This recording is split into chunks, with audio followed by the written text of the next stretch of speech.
Toronto City Council has adopted a bold strategy to reduce community-wide greenhouse gas emissions in Toronto to net zero by 2040. It is one of the most ambitious targets in North America. To reach net zero, more than 400,000 homes in Toronto must be renovated to be more energy efficient and to reduce fossil fuel use. The city is committed to providing support to help homeowners get to net zero. My name is Abraham Wairisal and I am a senior energy consultant with the City of Toronto's Environment and Climate Division. So my role with the City of Toronto is to provide internal and external support to decarbonize by 2040, with a particular focus on low-rise residential homes and buildings. There's over 400,000 homes within the City of Toronto that we need to renovate to get to net zero. What we are talking about here with the City of Toronto's net zero strategy is net zero emissions, so particularly greenhouse gas emissions.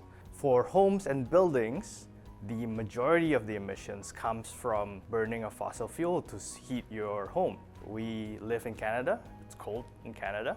Most of the time we have to heat the home to keep it comfortable. So that's the main area of emissions with homes and buildings. What is involved in a retrofit for net zero? Typically, step one, in order to start this journey, is to engage with an energy advisor.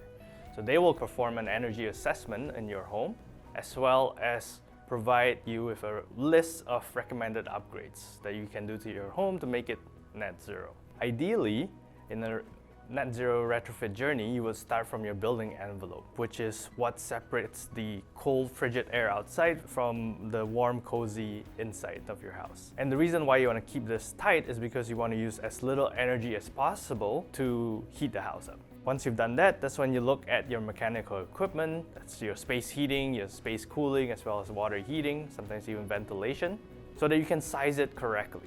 Once you've sized your mechanicals correctly, that's when you look into your renewables so that you can offset whatever that little amount of energy that you're using to heat your house, you're offsetting that with as little solar PV as possible.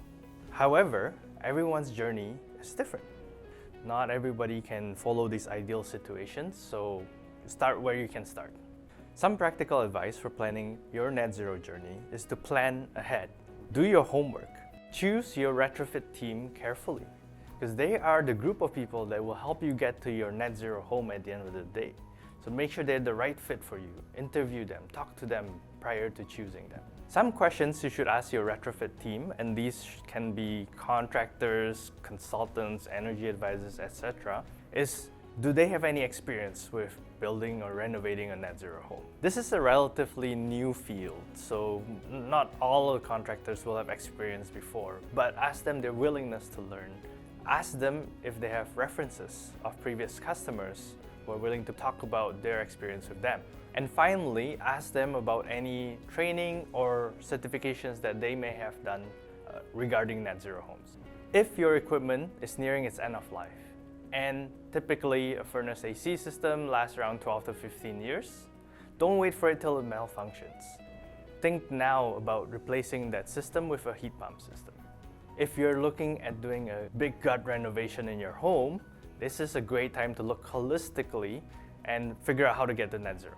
The benefits to having a net zero home is improved comfort, increased durability, you get to save the environment, as well as improved financial benefits.